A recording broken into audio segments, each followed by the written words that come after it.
So ஒரு தலைவலி problem அப்படின்னு எடுத்துக்கிட்டிங்கன்னா அந்த தலைவலி வந்து திரும்ப திரும்ப வருது ஒருத்தவங்களுக்கு, இல்லை அந்த தலைவலி அவங்களோட வாழ்க்கையோ அவங்களோட வேலையோ வந்து பாதிப்பு ஏற்படுதுன்னா கண்டிப்பாக நீங்கள் வந்து மருத்துவரை அணுகணும். இது இல்லாமல் சில ரெட் ஃப்ளாக் சைன்ஸ்னு சொல்லுவோம், டேஞ்சர் சைன்ஸ், டேஞ்சரான அறிகுறிகள். இந்த மாதிரி அறிகுறிகள் இருக்கும்போது கண்டிப்பாக நீங்கள் வந்து டாக்டரை வந்து பார்க்கணும். ஸோ அந்த டேஞ்சர் அறிகுறிகள், டேஞ்சர் சைன்ஸ் என்னென்னு பார்த்தீங்கன்னா, முதல் விஷயம் சடனாக ஹெட்டேக் வருது, ரொம்ப திடீர்னு ஒரு தலைவலி வருது, என்னுடைய வாழ்நாளில் இப்படி ஒரு தலைவலியை நான் வந்து அனுபவிச்சதே இல்லை அப்படின்னு சொல்கிறவங்க உடனடியாக போய் மருத்துவர் அணுகணும்.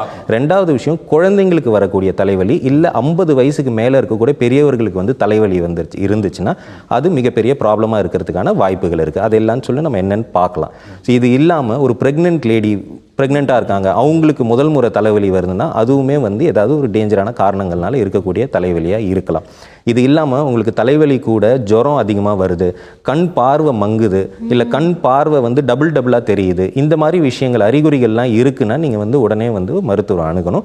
இந்த மாதிரி டேஞ்சர் சைன்ஸ் இருக்கும் பொழுது நம்ம அவங்களுக்கு ஸ்கேன் எடுத்து பார்ப்போம் எதனால் தலைவலி வருதுன்னு சொல்லிட்டு. ஆனால் டாக்டர், இப்போ மைக்ரைன் பற்றி பேசிகிட்டு இருந்தோம். அப்போ வந்து மைக்ரைன் வரதுக்கான காரணங்கள் என்ன அப்படின்னு சொல்லிருந்தீங்கல்ல. இப்போ ரொம்ப நாளாக ஒருத்தருக்கு அது எக்ஸிஸ்ட் ஆகிட்டே இருக்குது அப்படின்னும் போது அதுக்கு ட்ரீட்மெண்ட் தான் என்ன? மைக்ரைன் ஹெட்டேக்கு ட்ரீட்மெண்ட் என்ன? ஸோ மைக்ரைன் ஹெட்டேக்குக்கான அந்த ட்ரீட்மெண்ட் வந்து 4 வகையாக நம்ம பிரிப்போம். முதல் விஷயம் வந்து எதனால தலைவலி வருது, அந்த ட்ரிகர்ஸை வந்து நமக்கு ஐடென்டிஃபை பண்ணிட்டு அதை வந்து நம்ம தடுக்கணும். ரெண்டாவது விஷயங்கள் வாழ்க்கை முறை மாற்றம், லைஃப் ஸ்டைல் மாடிஃபிகேஷன். மைக்ரைன் தலைவலியோ இல்லை எந்த ஒரு தலைவலியாக இருந்தாலும் அதோட முக்கியமான ட்ரீட்மெண்ட் வந்து வாழ்க்கை முறை மாற்றம். மூணாவது வந்து நம்ம வந்து அக்யூட் ட்ரீட்மெண்ட்னு சொல்லக்கூடிய வலி மாத்திரைகள், வலியை வந்து கம்மி பண்ணக்கூடிய மாத்திரைகள். நான்காவது வந்து நம்ம வலி வராமல் தடுக்கக்கூடிய மாத்திரைகள், சில விஷயங்கள்லாம் இருக்குது. ஸோ இது வந்து நம்ம மைக்ரைன் ட்ரீட்மெண்ட் வந்து 4 வகையாக பிரிப்போம். இதில் ரொம்ப முக்கியமான விஷயம், நம்ம எதனால் தலைவலி வருதுங்கிறது ஐடென்டிஃபை பண்ணிவிட்டு அதை மாற்றணும். அது இல்லாமல் வாழ்க்கை முறை மாற்றம். இப்போ வாழ்க்கை முறை மாற்றம் அப்படின்னு பார்த்தீங்கன்னா முதல் விஷயம் தூக்கம். ஒரு மனிதன் கண்டிப்பாக 7லேருந்து 8 மணி நேரமாச்சு நல்ல உறக்கம் இருக்கணும். உறக்கம் இருந்தாலே அடுத்த நாள் நம்ம ஃப்ரெஷ்ஷாக இருப்போம், தலைவலி வரதுக்கான வாய்ப்புகள் வந்து கம்மியாகுது. ரெண்டாவது உணவு பழக்க முறை. ஸோ உணவு வந்து சாப்பிடும்பொழுது கொழுப்பு அதிகமாக இருக்கிற விஷயங்கள் சாப்பிட்டாலோ உப்பு அதிகமாக இருக்கிற விஷயங்கள் சாப்பிட்டாலோ தலைவலி வருவதற்கான வாய்ப்பு இருக்குது. அது இல்லாமல் சில காரணங்கள் வந்து இந்த சைனீஸ் ஃபுட்ஸ்லாம் அஜினமோட்டோ அப்படின்னு சொல்லிட்டு போடுவாங்க. அந்த மாதிரி விஷயங்கள் வந்து நம்ம அதிகமாக சாப்பிடும்பொழுது நமக்கு வந்து தலைவலியை வந்து அது வந்து உருவாக்கலாம். இது இல்லாமல் சிலவங்களுக்கு சில பர்டிகுலர் ஃபுட் வகைகள் வந்து தலைவலியை உண்டாக்கும். இப்போ சீஸ் சாப்பிட்டாங்கன்னா சிலவங்களுக்கு தலைவலி வரும், சாக்லேட் சாப்பிட்டாங்கன்னா தலைவலி வரும். இதெல்லாம் எனக்கு பிடிக்குமே, ஆனால் இதெல்லாம் சாப்பிட்டு தான் தலைவலி வந்திருக்கு. மிதமான அளவு வந்து எடுத்துக்கணும், அதிகமான அளவுகளில் வந்து கூடாது. சிலவங்களுக்கு ரொம்ப கம்மியாக சாப்பிட்டாலே தலைவலி வருதுங்கிற பட்சத்தில் அவங்க அந்த ஃபுட் ஐட்டம்ஸை வந்து அவாய்ட் பண்ணுறது வந்து பெட்டராக இருக்கும். ஸோ உணவு முறை, நல்ல தூக்கம். இன்னொரு மூணாவது முக்கியமான விஷயம் என்னென்னா தண்ணி எடுத்துக்கிறது. ஒரு நாளைக்கு வந்து அட்லீஸ்ட் 3லேருந்து 4 லிட்டராவது நம்ம வந்து தண்ணி குடிக்கணும். நிறைய பேர் வேலைக்கு போகிறாங்க, அந்த ஸ்ட்ரெஸ்ஸு டென்ஷனில் ஒழுங்கான உணவும் எடுத்துக்கிறது இல்லை, டைமுக்கு அவங்க நீரும் அருந்துறது இல்லை. ஸோ தண்ணி வந்து கரெக்டாக குடிக்கணும். அது இல்லாமல் ஸ்ட்ரெஸ் இல்லாமல் கொஞ்சம் ஃப்ரீயாக இருக்கணும். ஸோ இந்த 4 விஷயங்கள் வந்து வாழ்க்கை முறை மாற்றத்தில் முக்கியமானது. டாக்டர், இப்போ எனக்கு தலைவலி நிறையாவே வரும் ரெகுலராகவே வந்துட்டு. இப்போ யாராவது எங்கேயாவது கூப்பிட்டா கூட வரலடா, காரணம் வந்துட்டு பரத்தா இவன் தலைவலின்னு அதை ரீசனாக சொல்லிடுவான்றாங்க.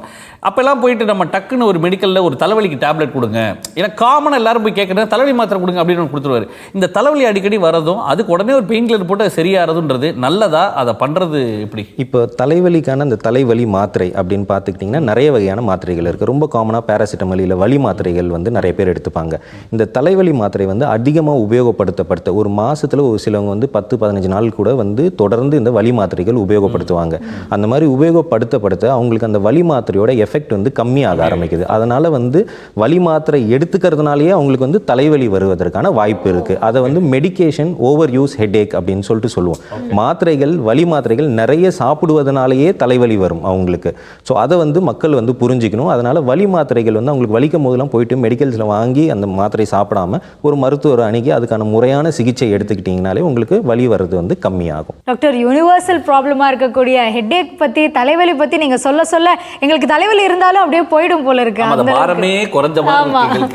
டாக்டர், இப்போ நரம்பியல் மண்டலத்தில் நரம்பியல் சார்ந்த பிரச்சனைகள்ல நம்ம பெரிதா கேள்விப்படுற வார்த்தை வந்து நரம்பு தளர்ச்சி இருக்கு அப்படின்னு ஒரு சிலர் சொல்றாங்க.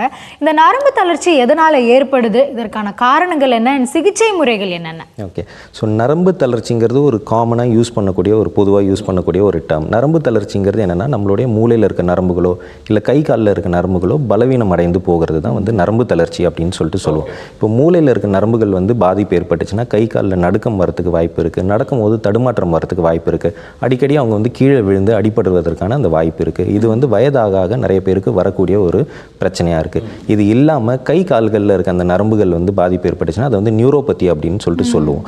ஸோ அதனால் வந்து அவங்களுக்கு கை கால் பலம் இழந்து போகும், கை காலில் எரிச்சல், ஊசி குத்துறது, அந்த மாதிரி விஷயங்கள்லாம் வந்து அவங்களுக்கு வர ஆரம்பிக்கும். ஸோ நரம்பு தளர்ச்சிங்கிறது ஒரு பர்டிகுலர் டயக்னோசிஸ் கிடையாது. அது நம்ம உடம்புல இருக்கக்கூடிய நரம்புகள் ஏற்படக்கூடிய பலவீனத்துக்கு வந்து குறிக்கிற ஒரு சொல். ஸோ அந்த நரம்பு தளர்ச்சி வந்து ஒருத்தவங்களுக்கு இருக்குன்னா அதுக்கான காரணத்தை நம்ம வந்து அறிஞ்சு அந்த காரணத்துக்கான ட்ரீட்மெண்ட் நம்ம கொடுத்தோம்னா அவங்களுக்கு வந்து இம்ப்ரூவ்மெண்ட் வரதுக்கான அந்த வாய்ப்புகள் இருக்குது. ஆனால் நிறைய பேர் டாக்டர் இந்த பார்த்தீங்கன்னா இந்த கையெல்லாம் அப்படி நீட்ட சொல்லுவாங்க, அதை செக் பண்ணுறதுக்கு அதுதான் முறையா? ஆமாம். ஸோ நம்ம அந்த கையை நீட்டும் பொழுது கையில் வந்து நடுக்கம் இருக்கும் அவங்களுக்கு. அந்த எந்த மாதிரியான நடுக்கம் இருக்குன்னு பார்த்துட்டு நம்ம அதை ஏற்ற மாதிரி எந்த நோய் காரணமாக இருக்கலாங்கிறத வந்து நம்மளால சொல்ல முடியும். நல்ல நடுக்கமே இல்லாமல் இருந்தால் அவங்க ஹெல்த்தியாக இருக்காங்க. எனக்கு நைட்டு 9 மணிக்கு மேலே ஒரு நடுக்கம் வரும் டாக்டர். அது வந்து தூங்கணுன்றதுனால நான் சீக்கிரமாக ஏர்லி டு பெட், வேற ஒன்றும் கிடையாது.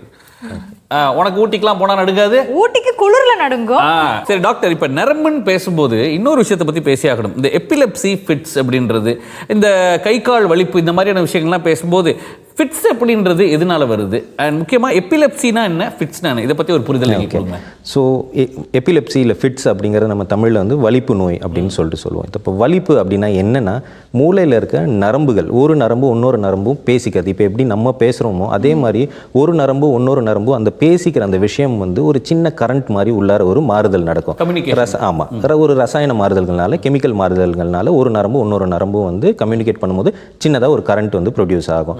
அந்த மின்சார சிக்னல் வந்து சில நேரங்களில் அளவுக்கு அதிகமாக கட்டுக்கடங்காமல் போகிறதுனால வரக்கூடிய அந்த ஒரு நோய் தான் வலிப்பு நோய். வலிப்புனா கை கால் வலிப்பு, காக்கா வலிப்பு அப்படின்னு சொல்லிட்டு சொல்லுவாங்க. வலிப்பு நோய்ங்கிறது எல்லாருக்குமே கை கால் வந்து ஆடணுங்கிற அவசியம் வந்து கிடையாது.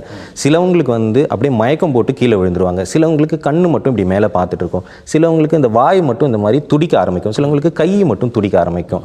இந்த மாதிரி நிறைய வகையான வலிப்பு இருக்குது. இதில் முக்கியமான ஒரு விஷயம் சொல்லணும்னு நினைக்கிறேன்னா, நிறைய பேர் வலிப்பு வரும்போது கையில் வந்து இரும்பை வந்து கொடுக்கணும் அப்படின்னு சொல்லுவாங்க. ஆமாம், அது ஒரு தவறான ஒரு முறை தான். அதுக்கு எந்த ஒரு சயின்டிஃபிக் பேசிஸுமே கிடையாது. ஏன்னா வலிப்புங்கிறது மூளையில் இருக்கக்கூடிய நரம்புகளில் வர ரசாயன மாற்றத்தினால வரக்கூடிய விஷயம். அதுக்கும் கையில் வந்து சாவி கொத்தோ இரும்போ கொடுக்கறதுக்கும் எந்த ஒரு சம்பந்தமும் கிடையாது. அப்போ படத்தில் இப்படி காமிச்சு இல்லை, சினிமாவை பார்த்தாண்டா இப்படி ஒரு வியாதி இருக்குன்னே நான் தெரிஞ்சுக்கிட்டேன்ற மாதிரி. டாக்டர், இப்போ ஃபிட்ஸ் பற்றியும் எபிலெப்சி பற்றியும் சொன்னீங்க. ஆனால் நிறைய பேர் வந்துட்டு எப்படி தப்பாக புரிஞ்சுக்கிறாங்க அப்படின்னா ரெண்டுமே ஒன்று தான் அப்படின்ற மாதிரி. ரெண்டுக்கு இருக்கக்கூடிய வித்தியாசம்னா என்ன? ஸோ ஃபிட்ஸ் வலிப்புனா ஒரு முறை வரக்கூடியது, ஏதோ ஒரு காரணத்தினால வரக்கூடியது. திரும்ப திரும்ப ஒருத்தவங்களுக்கு வந்து அந்த வலிப்பு வருதுன்னா தான் அதை வலிப்பு நோய் இல்லை எபிலெப்சி அப்படின்னு சொல்லிட்டு சொல்லுவோம்.